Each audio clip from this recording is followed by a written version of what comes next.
welcome to College Connection. My name is May Hanna and I'm your host, and I am thrilled to have you join us today because I have a great show. And for the first time, I have a student on our show from UC Claremont College. So I'd like to welcome James Syphax, who is our Student Tribunal President. James, welcome. Thank you. And I also have with him Kim Ellison, who is our Director of Student Life. Welcome, Kim. Thanks, May. So I'm so happy to have you here because I know there are a lot of folks out there that have watched the show and they're getting to know a little bit about us, maybe by watching it and visiting campus and that kind of thing. And it is a two-year college, and so I thought it was important to have you both come on today to talk a little bit about student life and what that really means at UC Claremont College and what do we really offer. So Kim, I'll have you kick it off and tell us a little bit about that. Right, well, in student life, that encompasses student government and also approximately 15 student organizations. Okay. And through those student organizations in my office, we put on several campus activities and events throughout the year.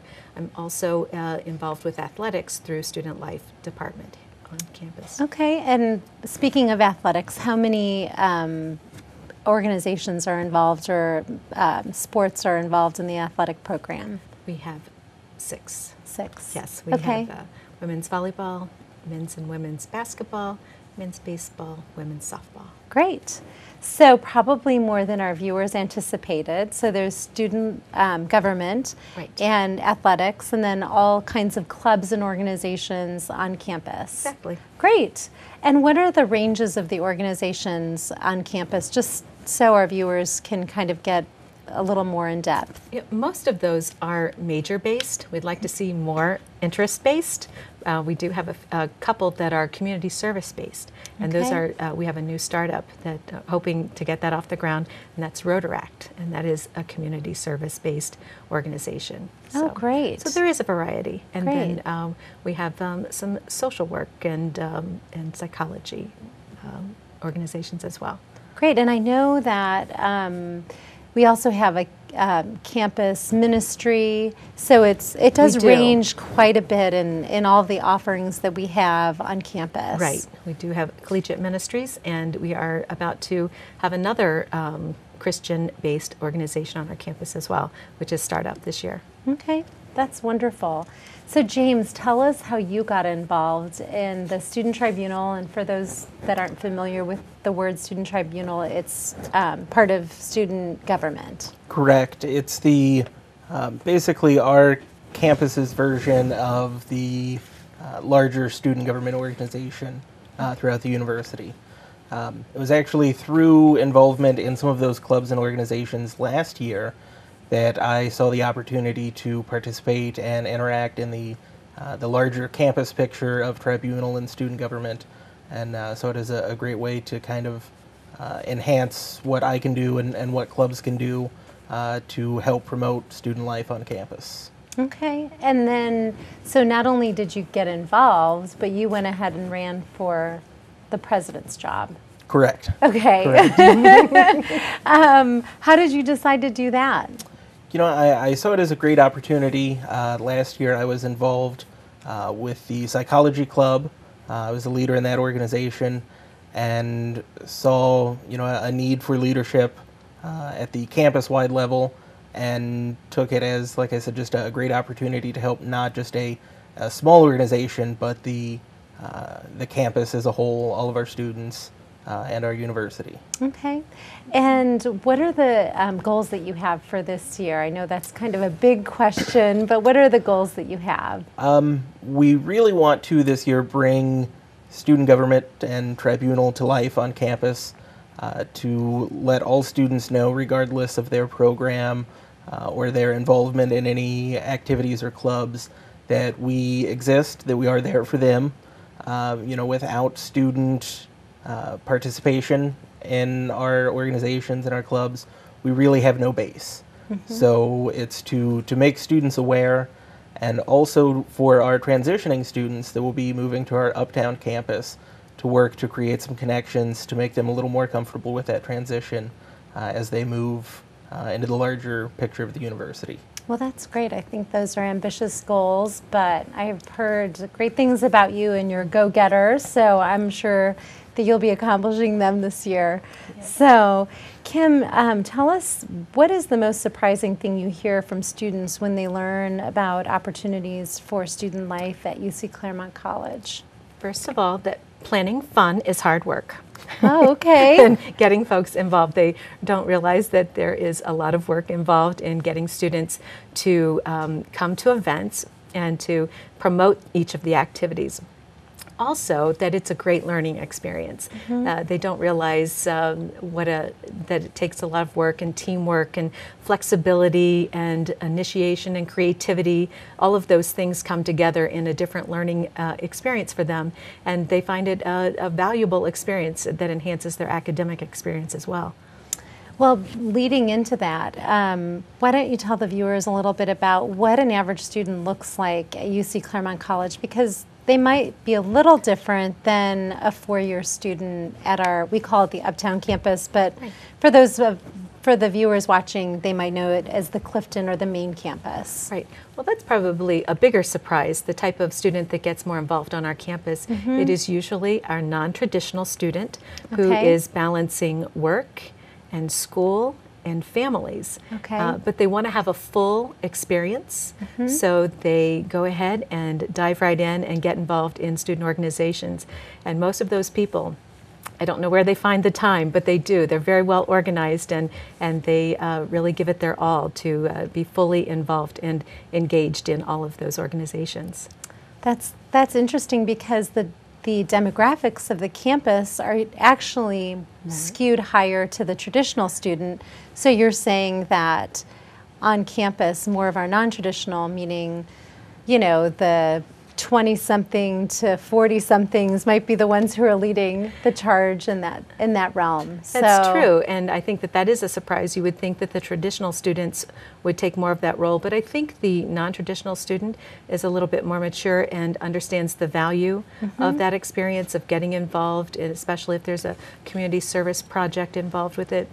They just had some time to get a little bit more experience and to understand that value. Well, that's great. That's very interesting to know. I didn't know that about the campus. James, why is it important for you to be involved, and then also when you're talking to other students who are listening to this program, or perhaps they're going on to other colleges? Why is it important to get involved in organizations at the collegiate level?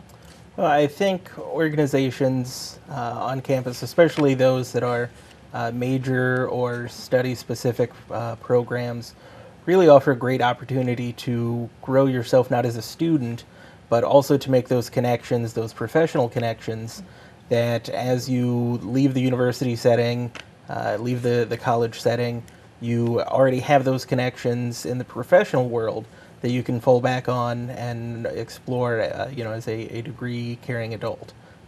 It's really a great way to make some connections, and also to grow yourself as a student and work to better our campus. So what have you been doing to recruit students? Visibility. We had a great welcome week. We had donuts to coffee in the morning. We had snow cones in the afternoon. Great. The first couple of days. It's really just a kind of a grassroots campaign to not be shy, to get out there and just talk to students and let them know what we can do for them, and that we are always there for them. That's great. Kim, are there opportunities for clubs and organizations to do things off campus, or even, greater scale than just right there on campus? There really are. Many of our student organizations are involved in community projects or fundraising for local charities. So we'll do that locally. But lately, we have more of a global interest. Last year, our student government fundraised to send monies to South Sudan to support the Bol Awang Clinic. He was a speaker at our campus during International Education Week, and students were really excited to help him. So they did a fundraising event for that. We also recently had our group, which is our our student veterans organization. They collected toys and school supplies and sent them to Afghanistan. So we're Great. starting to think more globally and see what kind of an impact we can make in the world. That's wonderful. It is. And then didn't you also send some students to Boston this past spring? We did. We sent our student government officers to Boston for a leadership conference. So they had the opportunity to engage with other students from many universities across the nation. And we're going to send the group this year to Washington, D.C. Wonderful. That's coming up in late September. That's fantastic. Very exciting. So James, given the fact that you are in this leadership role on campus and you're going to be going to DC, it sounds like this year, how do you make time for all of this and schoolwork and that sort of thing? You know, it's a fine balance between an internship and a full course load and student activities, but realizing that, you know, the connections I'm making and what I'm doing for our students and even our community is well worth the trade for the extra effort and the hard work that you put in. So it's just finding a delicate balance. That's great. That's great. And you included in your outreach. One thing I forgot to mention was your Twitter account. Yes. So you're reaching students that way too, right? Yes. At Claremont SG is our new student government ran Twitter account. We're excited to use that to branch out to reach our students, and even that's another great connection with the Uptown campus. Great. That's fantastic. So Kim, what big activities do you have coming up for this 2012-2013 year? Well, we have our annual celebrations, which are Fall Fest and Spring Fling. So those are the big ones in the beginning and the end. And then in between, we'll have International Education Week. We also do a community event called Breakfast with Santa, and that involves our campus community and the greater community of Batavia. So we get out and have the small ones come in and have breakfast with Santa on that day. In the spring, we'll have some other events like Earth Day celebration and, of course, commencement. And not to forget, before the election, we're doing a lot for Get Out the Vote. Good. Yes, That's fantastic. Get the students registered. Well, that sounds wonderful. I really appreciate both of you coming out today and on the show and sharing with our viewers just a little bit of a different view of UC Claremont College and different opportunities that we have on campus to share. And James, you're doing a great job. I know that I'm going to see a lot of you this year, so I'm excited to work with you on campus. And Kim, thanks for your leadership in this area as well. And for those of you that want more information about student government at UC Claremont College or student life activities, please visit our website. And please stay tuned because I have another guest joining us in a moment.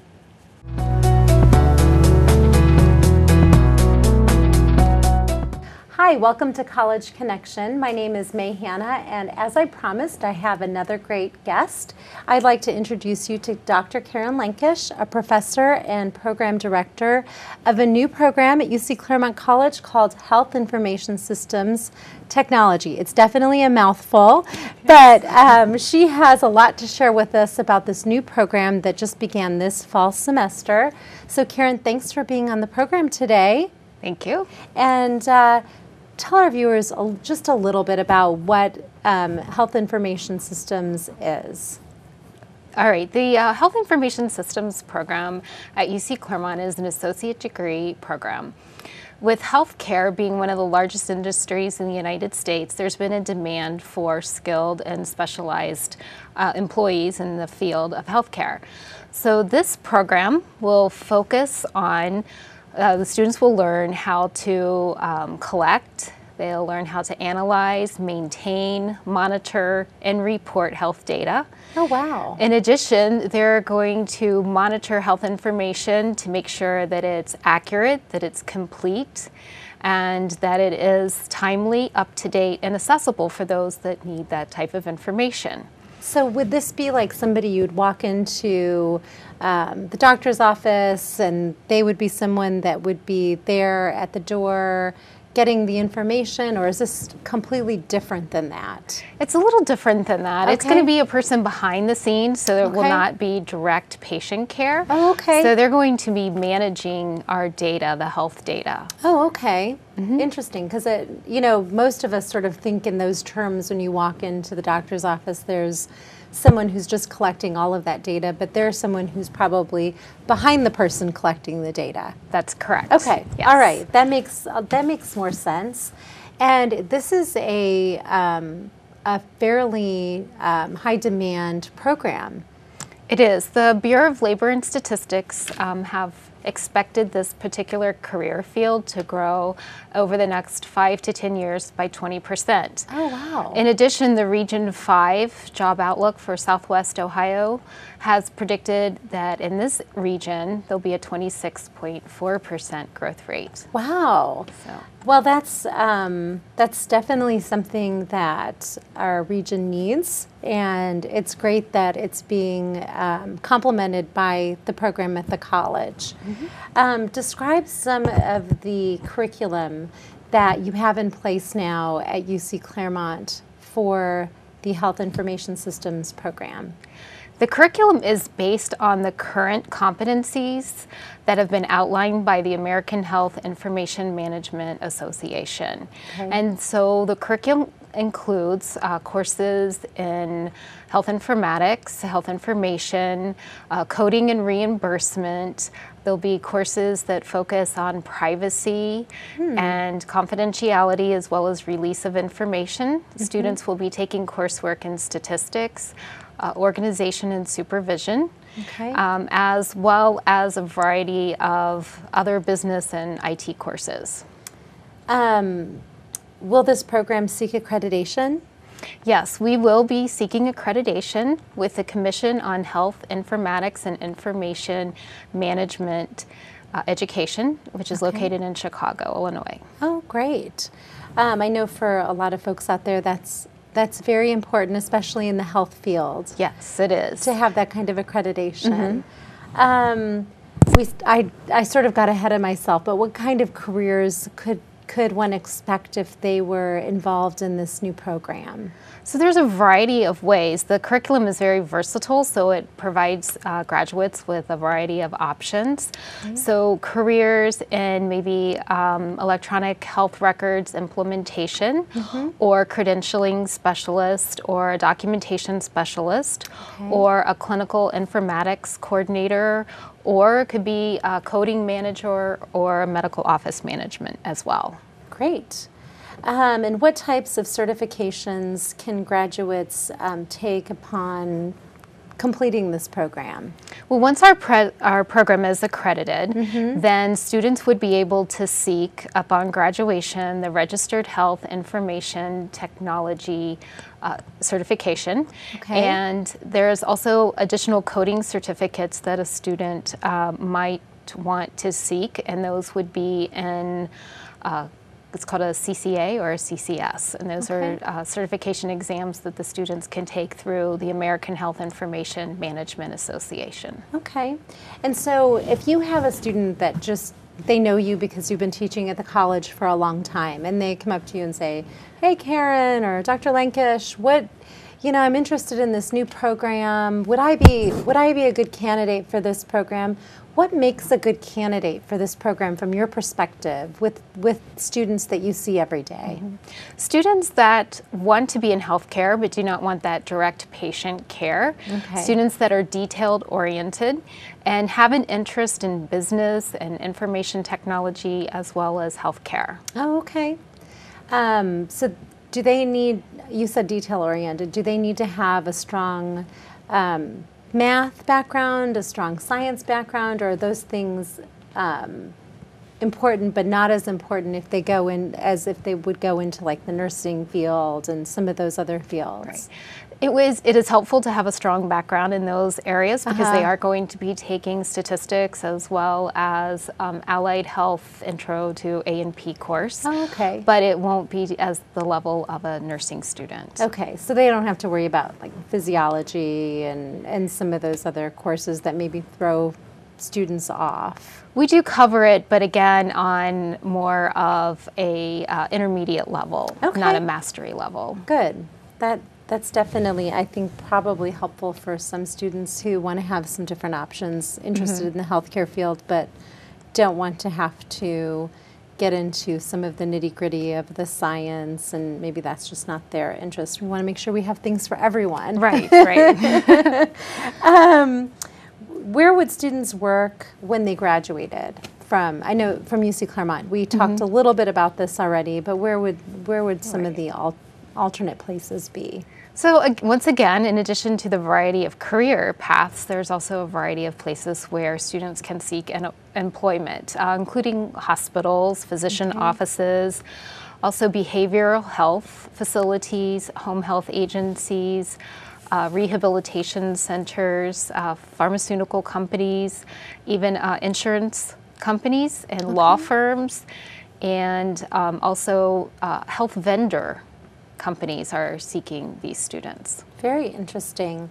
And I know that when we were announcing this program, we were talking about the connection that this program has with the University of Cincinnati for a 4-year option. And so describe that, because I think that's one of the best pieces of this, is that it's stackable. And so a student can decide to start, and then if they really love it and they want to continue, they do have a pathway. So would you talk a little bit about that? Sure. Students upon graduation and completion of the RHIT exam, once again after we have our accreditation in place, would be able to transfer or continue their education on our UC Clifton campus, the College of Allied Health Sciences, and they would be able to pursue a baccalaureate degree in health information management. Oh, okay. So, and also there's a new Master's of Health Informatics. So a student potentially could start at UC Claremont, seek the associate degree, graduate, continue their education and receive a baccalaureate degree, and then even continue further towards a master's degree. Well, that's fantastic. That's definitely a benefit of the program. When will, you keep talking about the accreditation, so when do you expect the accreditation to be in place? We are seeking accreditation and will apply in the first of the year, so Okay. January of 2013. Okay. And then it's just a matter of when our site visit will occur. Okay. And I know we talked before the show about this, but part of the accreditation is that the program has to be in place before you become accredited. So it's kind of a cart before the horse, or it feels sort of that way, because you would think that you'd have accreditation first, but in fact you have to wait until the program's up and running before they'll certify you or accredit the institution, correct? That's correct. Okay.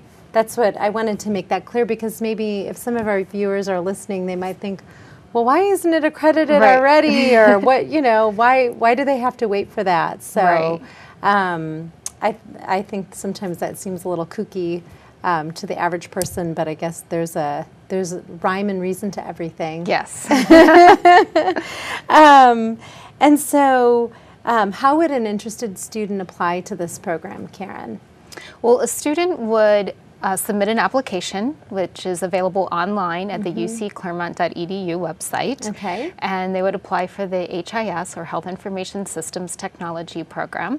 You would need to submit prior transcripts, whether you have prior college learning or your high school or GED transcripts. Our classes began in the spring semester in January of 2013. I believe that's January the 7th. We began again, so that's a student would want to apply early and then attend our orientation, as well as meet with me because I'm the program director and advisor. Great. And if they're seeking financial aid, would you encourage them to apply 6 weeks in advance or 8 weeks, or how would you advise a student? As soon as possible. So as soon as they listen and hear this Yes. information, they should be applying, because financial aid does take a little time to get processed. Right. So, Right. And then our classes do fill up, and so we are, right now we're at capacity of our courses that we're offering in the fall. That's fantastic. And so we were talking before the show, and you said that you had been at UC Claremont for 14 years. Yes. And so what else have you been teaching? Obviously, you haven't just been teaching this for 14 years. Tell us a little bit about that, about your experience at the college. Well, I've been teaching in a variety of courses. I have a variety of varied backgrounds. So I've been teaching in some of the business information technology classes as well as other business courses. Okay. And I've developed online curriculum, which the new HIS program will be an online program. Oh, okay. And I forgot about that. it will also have availability if some students don't like taking online classes to take some face-to-face on-campus courses. Okay. And then one other thing about the HIS program is that there is a on-site practicum that the students will be completing as well. Okay. And what is the practicum? What does that mean? The students will be placed in clinical sites throughout our region, and Okay. they'll get to experience a variety of what it will be like when they actually are graduates and are employed. Oh wow, that's wonderful, because you can't replace that. So wonderful. I have time for one quick answer to a question. If you're Okay. an online student, we get this a lot. What makes you successful? If you're detailed oriented and if you are structured and can keep Okay. your own schedule. Okay. And one of the things that we started this fall is that we had some workshops prior to the term starting. And the Okay. feedback from students have been saying that that's very helpful, because they can come on campus and they get a kind of an overview of what it's like to be an online student. That's terrific, because I know online is very appealing to folks, but a lot of folks don't do well in it if they don't have sort of those parameters in place. So, so being online or being structured and very detail oriented and being able to set your own schedule. So Self-directed. Self-directed. Well, that's all very good information. So Karen, I can't believe it. We're already through with our time here, and I really appreciate you coming on and talking about this new Health Information Systems program. And I know if our viewers are interested, they will give you a call and ask for you Great. directly or email you. And so appreciate you coming on the for having show. me. Yeah, absolutely.